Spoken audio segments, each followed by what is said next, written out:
Hello guys, ഞങ്ങളങ്ങനെ അതിരപ്പള്ളിയിൽ എത്തിയിട്ടുണ്ട് കേട്ടോ. അതിരപ്പള്ളിയിൽ വന്നു കഴിഞ്ഞിട്ടുണ്ടെങ്കിൽ ആദ്യം കാണുന്ന കാഴ്ച റെയിൻ കോട്ടിൻ്റെ വിൽപ്പനയാണ്. അപ്പം മഴ ചെറുതായിട്ട് ചാറ് തുടങ്ങിയപ്പോഴേക്കും ഇഷ്ടംപോലെ റെയിൻ കോട്ട് വിൽപ്പനയ്ക്ക് എത്തി. എല്ലാവരും വാങ്ങുന്നുണ്ട് കേട്ടോ. അപ്പോൾ വൺ ടൈമായിട്ട് ഉപയോഗിക്കുന്ന ഒരു വളരെ വില കുറഞ്ഞ 30 രൂപ കൊടുത്തിട്ടുള്ള 2 ഞങ്ങളങ്ങനെ വാങ്ങി, കുട്ടികൾക്ക് മാത്രമായിട്ട് ഇടാനായിട്ട്. അപ്പോൾ അവർ നനയണ്ടെന്ന് വിചാരിച്ചിട്ട്, പക്ഷെ അതിനധികം ഈടൊന്നുമില്ല. അവിടെ നിന്ന് തിരിച്ചു വരുമ്പോഴേക്കും സംഭവം കീറും, അത്രയേ ഉള്ളൂ. അപ്പോൾ ഞങ്ങളൊന്നും പിന്നെ വാങ്ങിയില്ല, മഴ കൊള്ളാമെന്ന് വിചാരിച്ചു. അങ്ങനെ ഒരുവിധം എല്ലാവരും കോട്ട് വാങ്ങിയിട്ടുണ്ടായിരുന്നു, റെയിൻ കോട്ട്. അങ്ങനെ ഞങ്ങൾ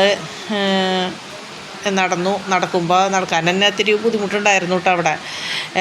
അങ്ങനെ അവിടെ നടന്ന് കയറിപ്പോയി മുകളിലേക്ക് എത്തിയപ്പോഴേക്കും പിന്നെ മഴ തകർത്ത് പെയ്ത് തുടങ്ങി. അപ്പോൾ പിന്നെ മഴയിൽ തന്നെയായിരുന്നു.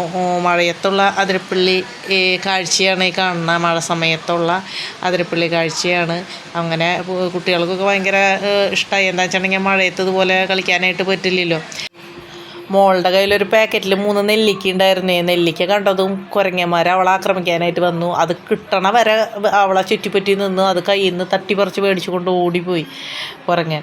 അപ്പം ആരെന്ത് കൊണ്ടുവന്നാലും അവരുടെ കയ്യിൽ നിന്നൊക്കെ അത് വാങ്ങി കൊണ്ടുപോകും. പാക്കറ്റ് കയ്യിൽ കാണാൻ പാടില്ല. കയ്യിൽ കണ്ടു കഴിഞ്ഞിട്ടുണ്ടെങ്കിൽ അപ്പം വാങ്ങി അതെടുത്ത് കടിച്ച് തിന്നും. അങ്ങനെയാണ് അവർ വാങ്ങിക്കൊണ്ട് അപ്പം തന്നെ ഓടും.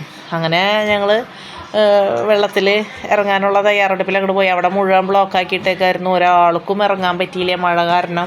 വെള്ളത്തിൻ്റെ ഭയങ്കരമായിട്ടുള്ള ഒഴുക്കും കാര്യങ്ങളും കാരണം ആർക്കും ഇറങ്ങാൻ പറ്റിയില്ല. പോയി എല്ലാവരും ഇത് കണ്ടുപോരാൻ എന്നുള്ളൊരു ഇതിലായിരുന്നു. വെള്ളത്തിൽ കളിക്കാൻ വേണ്ടിയിട്ടാണ് കുട്ടികളൊക്കെ അവർ ഭയങ്കര കരച്ചിലായി, ഞങ്ങൾക്ക് ഇറങ്ങാൻ പറ്റിയില്ല, ഞങ്ങൾ എന്തിനാണ് വന്നതെന്നൊക്കെ ചോദിച്ചിട്ട്.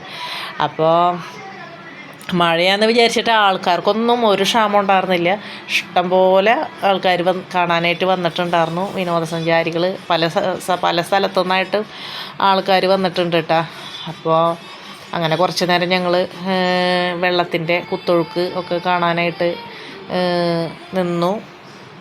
അവിടെ എത്തിയപ്പോഴേക്കും റെയിൻ കോട്ടൊക്കെ ഒരു വഴിക്ക് അതിൻ്റെ ആയിരുന്നു കേട്ടോ. ആകെ കീറി പറഞ്ഞ് ഏകദേശം കണ്ടീഷനായിട്ടുണ്ടായിരുന്നു. അങ്ങനെ മഴയിലുള്ള ഒരു അതിരപ്പള്ളി യാത്ര സൂപ്പറായിരുന്നു. അത് വേറിട്ടൊരു അനുഭവം തന്നെയായിരുന്നു.